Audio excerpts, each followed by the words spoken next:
आराम आराम हाँ गामिया तेरे ते पहले भी चोरी का इल्जाम है, हुन तू मेरे यार दा कुकड़ चोरी कर लिया। चौधरी साहब मैं तो जाना तू अद्धा घंटा पहले गया सा। मैं तो ये वेखण गया सा कि आज कुक्कड़ ने अजान नहीं दी। चौधरी मैं आदि अखा नाल चौधरी मवी ने अगे वेखा पकड़ी जाए। मैं भी वेख्या जी। हुन सारे पिंड दे विच साबित हो गया कि तू चोर है। चौधरी साहब मैनू अपनी सफाई लिए कुछ पेश करने वास्ते 24 घंटे का टाइम दिता जाए। हाँ जी पिंड वालों दसो की करिए मुड़। टाइम मंगदा दियो टाइम ठीक है मुड़ आज दा पंचायत तो खत्म होंदी है, कल ऐसे टाइम लगसी मुड़। ठीक हो गया जी साहब। 24 hours later. चौधरी तो चल फैसला आज सुनने हैं की करता है। आ जाओ घंटे हो गए। 24 घंटे तो हो गए, चलो चलिए।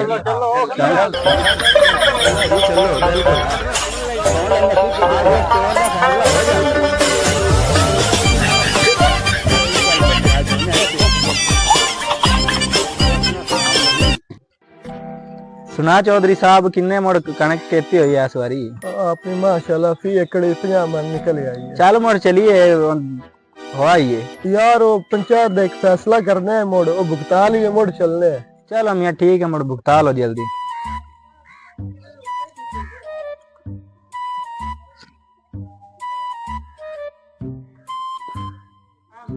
सलाम चौथ साहब। आओ चौधरी हो दे जी।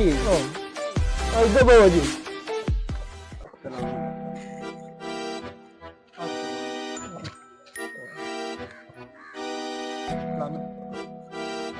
हाँ गामिया तुम 24 घंटे का टाइम दिता, 24 घंटे पूरे हो गए, लिया सबूत। चौधरी साहब मैं सबूत लैन दा ते मैं अपनी सफाई दे विच तुहानू सबूत विखाना चाहना। दिखाओ। लो चौधरी साहब देखो।